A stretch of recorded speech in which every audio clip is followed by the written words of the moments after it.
We don't hear these choral voices again until Elsa controls Z's winter at the end, and it couldn't be more providential. The song it leads into is a prologue that almost deliberately exists outside the world of Arendelle. It's setting up the world, letting us know ice is a commodity as well as a thing this culture writes songs about. You could look at the movie Frozen as existing within this song, as if the Frozen Heart fairy tale is a story these ice harvesters tell their kids at night, and all of that plays perfectly into the trope and cliche subversion we're about to get in the story proper.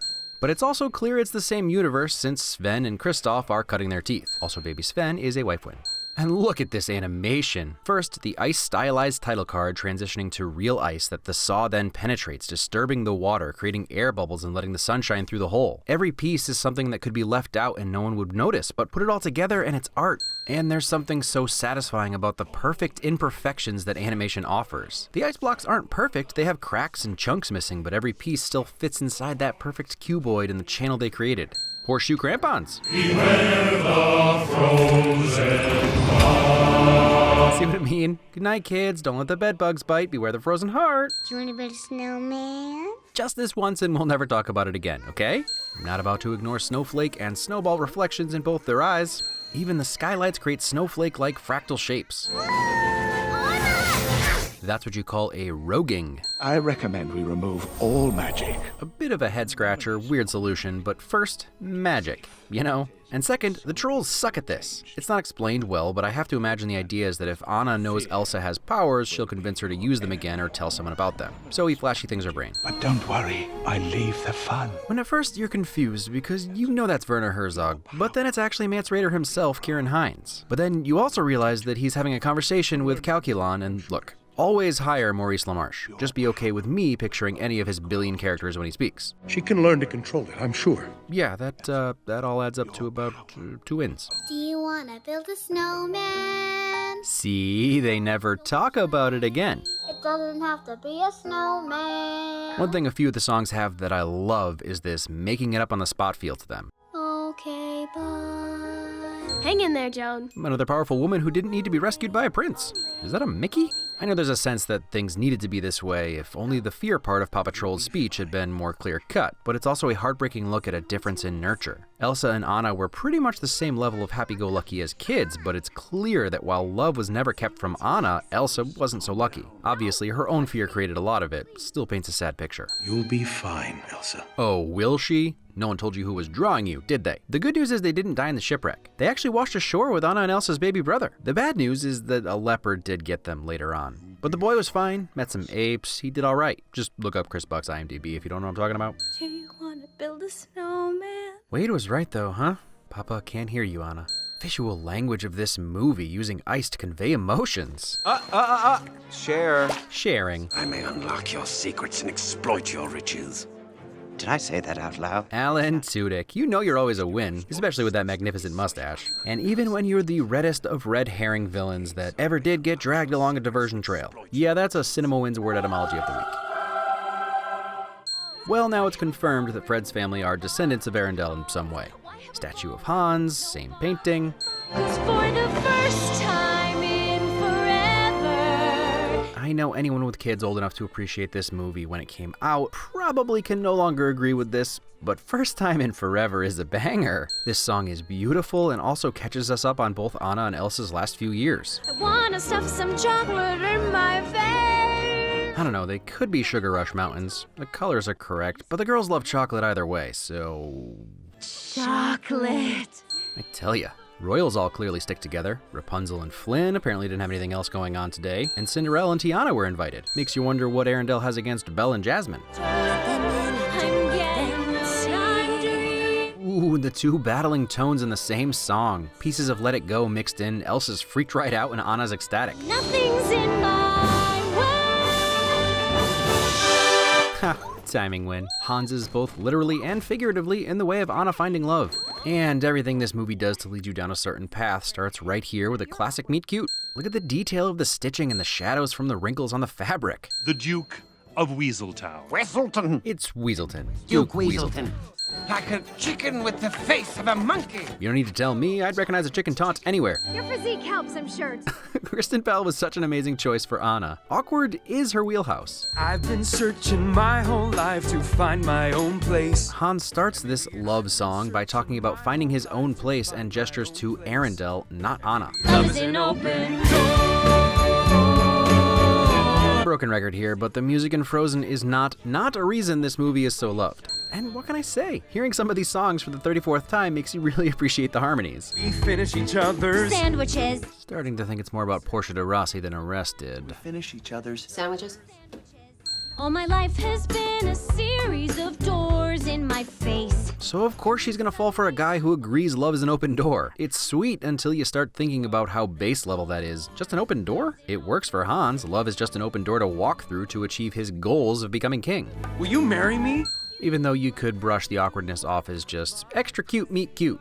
They are not in sync. We're still being tricked into thinking it's another Disney love story, but it's not quite right. Anna almost bumps into him here, and then he flat out lies, and she smacks him in the face. You can't marry a man you just met. Mean sister or clairvoyant genius? Or just regular human. I still like that it plays both ways.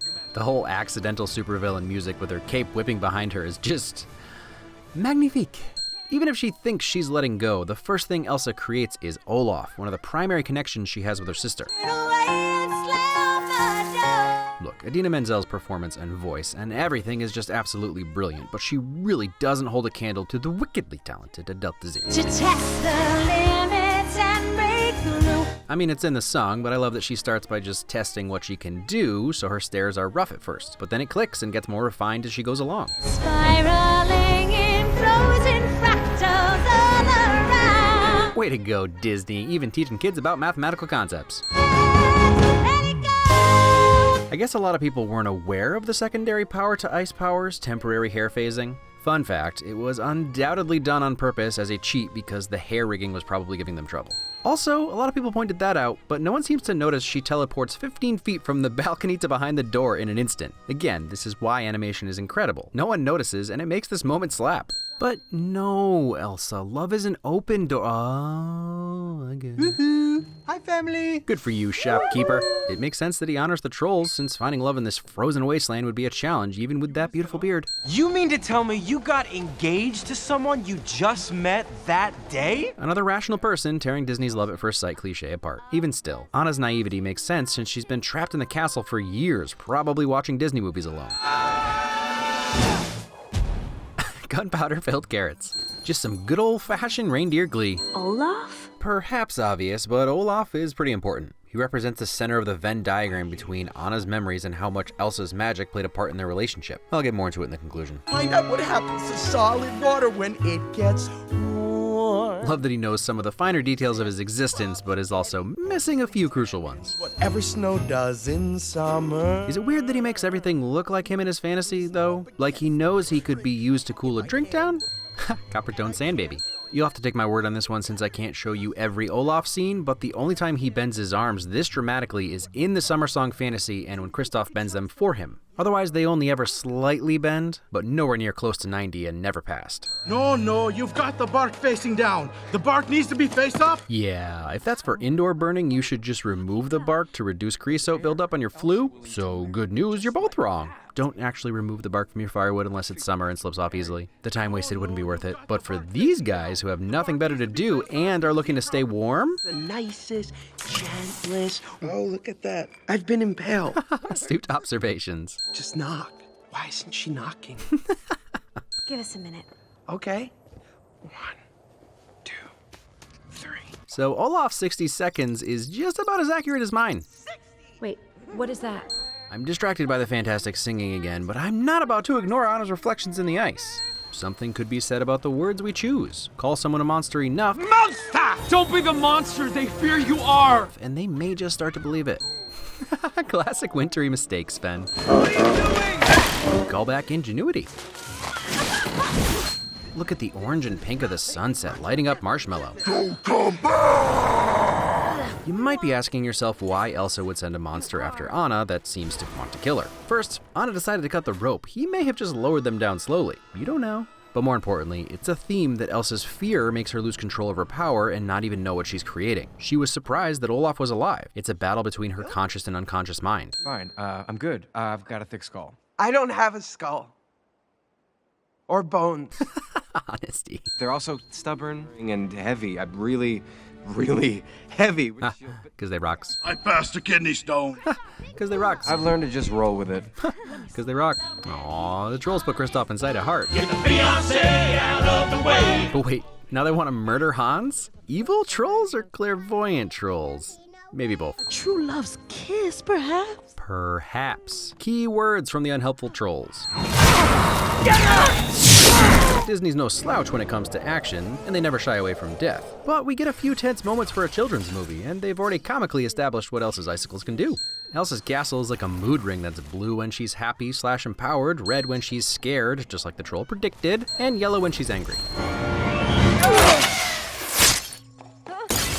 Oh man, Hans looks up at the chandelier quickly and then purposefully aims the crossbow at it to make it look like he was just trying to save Elsa to anyone that survived, but hopefully killing her in the process. Simple detail that Hans's breath is visible since the water vapor and air in his lungs is warmer than the outside air, while Elsa's isn't. Playing right into us predicting the twist. Oh, Anna, you fool, it's not Hans, it's Kristoff. If only there was someone out there who loved you. Snap. The funniest thing about this scene is the split camps between people who dislike it. It was either so obvious, pretending like it's a twist is an insult, or it was so out of nowhere that it was a cheat. It's right in the middle. You'd notice stuff on second viewing, but probably miss it the first time through. No, I'm completely ordinary. That's right, she is. That's evidence of a good twist. And for the record, you can think a quirky, attractive person is quirky and attractive and still be evil. Hans removes his gloves, much like Elsa does to be her true self. No one was getting anywhere with her. Man, they just snuck no one was getting anywhere with that Ice Queen into a Disney movie. You won't get away with this. I already have. Turns out love is an open door. Hans just didn't love her. I don't even know what love is. Yeah, too bad you're not a foreigner. Where is Dennis Quaid when you need him? Sven's alive! Your sister is dead because of you! The first confirmation of what we've all been interpreting along the way, that fear is what makes Elsa's power run amok. Sorrow has a completely different manifestation. The storm has stopped, but otherwise nothing is really fixed, just frozen in place. Something we all immediately understand, feeling stuck in time. Things may have stopped getting worse, but they're also not getting better. And same rules about breath for Anna, since she's super duper cold inside. Self-sacrifice. On two levels. First, not going to Kristoff, what she thought was the answer to her frozen heart, but also literally standing in front of a sword to save her sister's life. And fun detail, you can see the sword freeze right before it shatters. Act of true love will thaw a frozen heart. And this time, three amazing things happening. Not only was the true love not the classic Disney romantic love, it was sisterly love. And it wasn't an act done unto her, she did it. She saved herself with love by sacrificing her life. And Elsa hadn't touched her sister since she was little, let alone hugged her for fear of hurting her. They melted each other's hearts. The simple idea that familial love is as important as romantic. This is why this movie is special. And just a response to something I've read in a couple reviews, that Anna's sacrifice was basically meaningless because Elsa is more powerful than a sword and easily defeated multiple men with weapons. You can't pull things like that out of context. The sword wasn't Hans's main weapon. Crushing Elsa's spirit and making her give up was his kill move. The sword was just the fatality. I love that she goes from Iceman to Jean Grey because of love. I mean, seriously, love is powerful, suckers.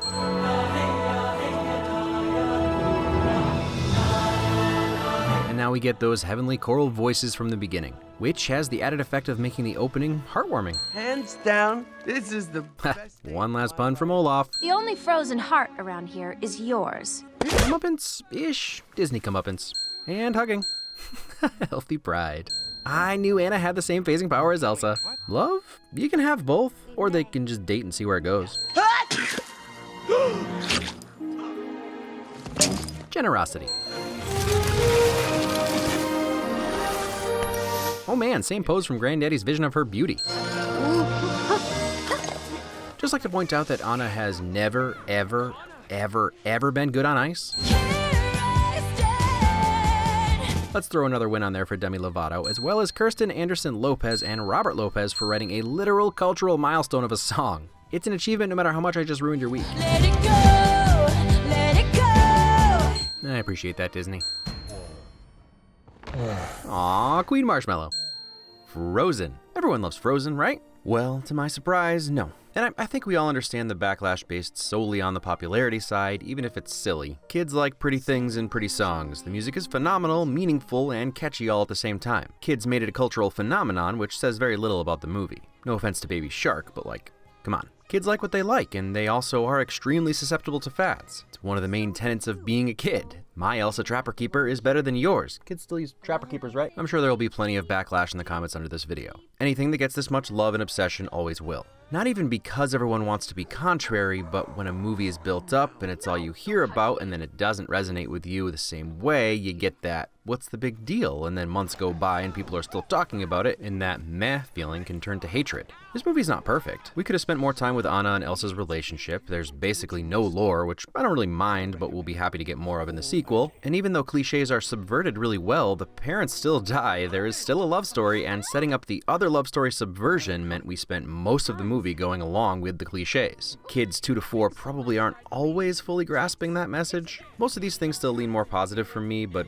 I get the issues. I think some people were also upset that Anna didn't have powers. The movie leads you to think that's where we're headed in a few different ways. Anna's red hair and freckles, the fact that she uses fire as a weapon in the movie, they even tie it to her lifeline by the end. But first, I'll say, sequel's coming out, so patience, but more importantly, it's so much better that Anna's only power in the movie was love. Firepower would have devalued this moment so much. The themes, you know, the ones for 8th grade book reports, they're more important. And Frozen has lots of themes. Most are still cliche or just classic at surface level. True love will fix all your problems, you have to be true to yourself, laying your life down is the greatest gift you can give, the difference between elated and gassy is negligible, but each has its own spin that makes them a little different, and some are better than the cliche they're built off of. Often our protagonists feel the need to conform because of societal factors, or they're ashamed of who they are. There are bits of that, but Elsa was taught to keep it in. She isn't filled with shame, she's trying to protect Anna and the world from her curse. Her mantra is conceal, don't feel. That can apply to everything from depression or anxiety all the way to sexual orientation or anything that people at one time or another feel the need to hide. I see a lot of anxiety markers in her mannerisms as if she's constantly trying to prevent a panic attack. To switch metaphors, Let It Go is her coming out song, if you will, where she feels like she can embrace herself. But it's not the end of the story because she still only feels comfortable being herself alone and shuts Anna out at the same time. She needed to learn that it was fear that was stopping her from controlling her power, and even more stingingly poignant, it can all be traced back to her fear of love. We open with Elsa in complete control, but by the results she was essentially taught that her carefree attitude is what injured Anna. How is she not going to associate letting go and allowing herself to love again with hurting Anna further? And then the trolls and her parents confirmed it for her.